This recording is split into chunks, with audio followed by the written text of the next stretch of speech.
And I realized that shit, being valuable is being able to find shit that people don't realize. Because I also realized that, damn, you just got here. You should know everything. You don't know nothing. And with term limits in some states, you have 8-year turnover, 16-year turnover. Without that continuity, and people know sports, they know continuity, right? Yeah. Without that continuity, we just follow behind. So now you get to a point of you have elected officials who only care about being on social media. I love Jasmine Crockett, but she be doing the most, right? To be real, because you have to be effective. Mm-hmm. You can't just be on social media. You got to be effective too. And if it don't blend and look the same, it's like, damn, like you always on social media. And that's what we end up having. Not just her. You end up having a lot of people, right? And they end up talking about the nonsense, like I said earlier, student loans. I told one guy from Palm Beach, he went off on me, bro, tried me, but no, I checked him. It's like, bro, you going to the poorest areas of the state with 28% unemployment rate, talking about student loan debt. The only niggas coming out of Belgrade are going to the NFL, right? They don't even have no student loan debt. So what you're doing is you're talking to people that doesn't relate to them. Mm-hmm. And I don't buy that. So a major part of it is you need people that are connected and understand and not just pushing the narrative. I think I'm going off a tangent here. So let me stop because I don't feel I'm answering your question. Oh no! Hey, listen, I'm telling you, everything that you're saying is valuable to the community. So don't think that you're running on that whole tangent. I got you. What is a risk? Is there any risk to becoming a lobbyist? Yeah, your reputation. I've taken negative hits because people don't even understand. It's kind of like people call people Uncle Tom. They never even read the book, right?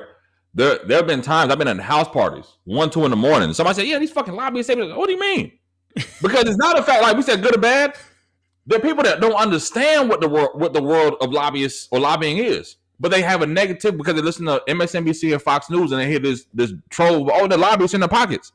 That's not what it is. You don't understand. You don't understand half of this shit. Yeah. But to me, that's a negative hit because it's two things. One, people look at the profession wrong and they don't understand it. The other part of it is people who are in your family, your friends, always want to talk about politics. I don't want to talk about this shit.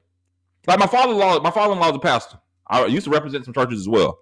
And it's kind of hard for me because he's like, hey, if I want to talk about Trump, I want to talk about Biden, I want to talk about Kamala Harris. I'm like, bro, it's kind of tough because don't you get a point where you don't want to talk about Jesus? Like, you don't want to take a break? And he was like, well, no, and I'm like, no, bro, because you got to understand, this is my work. I'm reading the news. I'm on top of the news. I'm on top of this every day. So sometimes I just want to clock out. Yeah. And so it's not a point of, hey, I just want to have a conversation about Donald Trump. I just did content on Donald Trump. I just had 5 phone calls about Donald Trump. I seen the impact because my organization is impacted by the Department of Energy from Donald Trump's actions. So I don't want to talk about this shit. Can we take a break? That is the biggest thing because you end up because there's not a lot of black folks who are lobbyists, right? Mm-hmm. So if you have a family member or friend and they understand, like, I want to talk. I've been waiting. And I get this. Listen, I don't went to the Outlet Mall in Palm Beach, and even I'm from Palm Beach, Florida. When I go home, sometimes and people see me in the outlet, I'm shopping, bro. I've been meaning to talk to you about some politics, bro. Wait, tell me your thoughts. I'm walking through the store and people asking me questions about politics, like, bro, you don't think I don't give a fuck right now? Right? So that's the part where it's kind of like, yes, it's a benefit of being involved. But then the other part of it is I realize it's a blessing and a curse. As my wife will tell me, some people will look at the players, the 100 of us in this process or 60 of us in Florida, and kind of be the saving grace because they're emotionally disconnected. They're emotionally torn and like, you know what, at least give me something that works, right? And they kind of get that. My only issue is, even now, like my homie Byron Donalds, I'm a Democrat, he's a Republican for what it is, but I don't have beef with him being a Republican, right? I'm a Clippers fan, he's a Lakers fan. That's our beef.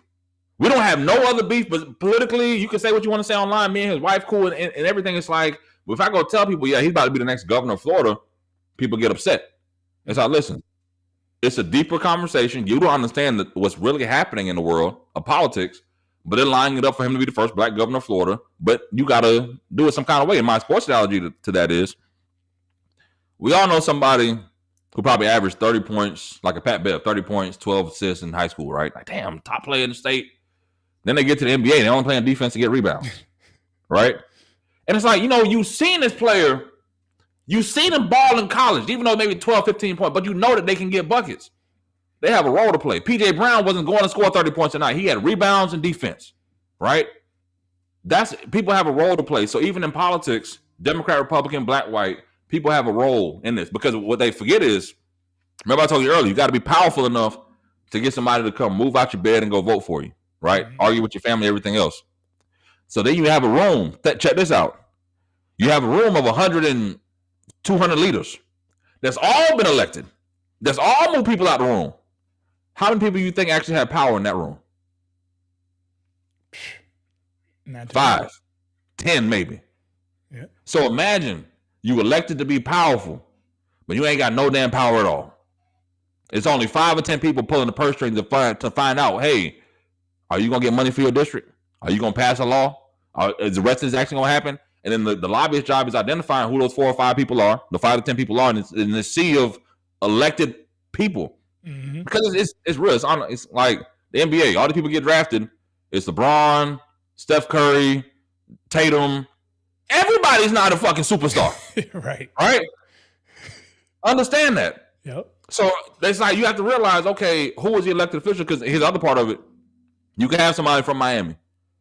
And you can have a healthcare issue. But they're only on education committees. They're only on environmental committees.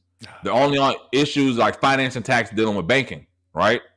Now you have a whole nother issue you're not even prepared to deal with because you have an issue with education or healthcare, whatever, that they have no direct relation to, that they will never see unless you educate them. And guess what? At that point, you got to find somebody else that actually cares about that and also find out, are they the superstar, are they the leader, or are they just a player, a vet